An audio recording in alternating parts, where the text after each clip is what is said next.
محترم ناظرین، السلام علیکم ورحمۃ اللہ وبرکاتہ۔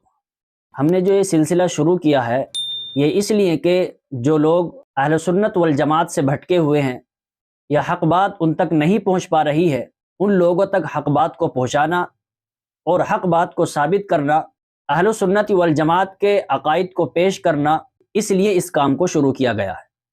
اور الحمدللہ اس کے نتیجے بھی سامنے آ رہے ہیں، لوگوں کے بات سمجھ میں بھی آ رہی ہے، اور لوگ باطل فرقوں کو چھوڑ کر کے، گمراہ فرقوں کو چھوڑ کر کے الحمدللہ اہل سنت والجماعت میں بھی شامل ہو رہی ہے۔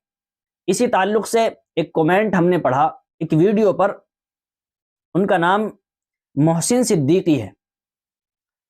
انہوں نے کومنٹ میں لکھا کہ میں بریلویت سے تائب ہو چکا، یعنی میں بریلویت سے توبہ کر چکا، آپ کے بیانات سن کر جزاک اللہ خیرا۔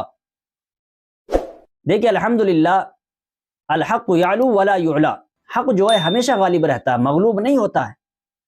حق بات ہر انسان کے دل پر اثر کرتی ہے، حق بات ہر انسان کے دل کو بھاتی ہے، اور جب حق بات اس کے دل پر لگتی ہے تو وہ حق کو تلاش کرنے کے لیے، حق کی طرف چلنے کے لیے، اور وہ حق کی طرف بڑھتا ہے، حق کی طرف جاتا ہے۔ تو اس لیے یہ اہم گزارش کہ الحمدللہ علماء حق، علماء دیوبند کے جتنے بھی علماء حق، علماء دیوبند کے خادم کام کر رہے ہیں، الحمدللہ جتنے بھی محنت کر رہے ہیں، وہ محنت کا نتیجہ بھی ان کے سامنے آ رہا ہے، جیسا کہ میں نے آپ حضرات کے سامنے بیان کیا۔ اسی طرح ایک صاحب نے اور کومنٹ کیا اور انہوں نے لکھا کہ ماشاءاللہ مولانا صاحب، آپ نے جو عبارت پڑھ کر سنائی وہ مجھ کو مکمل سمجھ میں آ گئی، اور بریلوی مقررین کا امت رسول صلی اللہ علیہ وسلم کو فریب دینا آشکار ہو گیا، اور میں خود 35 سال تک بریلوی رہا ہوں، 35 سال تک، مگر میں نے جب سن 20 میں احمد رضا کا ترجمہ کنز الایمان کا مطالعہ کیا، تب میری سمجھ میں آیا کہ امت رسول صلی اللہ علیہ وسلم کو کتنا بڑا دھوکہ دیا گیا ہے۔ اللہ تعالیٰ آپ کو سلامت رکھے، اور بریلوی علماء اور بریلوی عوام کو اللہ تبارک و تعالیٰ ہدایت عطا فرمائے، آمین ثم آمین۔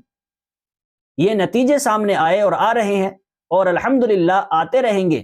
کیوں؟ اس لیے کہ حق ہمیشہ غالب رہتا ہے، مغلوب نہیں ہوتا ہے۔ اس لیے آپ حضرات سے ایک گزارش بھی ہے کہ اللہ تبارک و تعالیٰ سے دعا کرے، اللہ تبارک و تعالیٰ ہم سب کو مزید دین کی خدمات کرنے کی توفیق نصیب فرمائے۔ اللہ تبارک و تعالیٰ ہم سب کو حق بات سمجھنے کی اور رسول اللہ صلی اللہ علیہ وسلم کی تعلیمات پر عمل کرنے کی توفیق نصیب فرمائے، آمین۔ فقط نانات وی کا لشکر صدقا وفا کا پیکر، علماء دیوبند، علماء دیوبند۔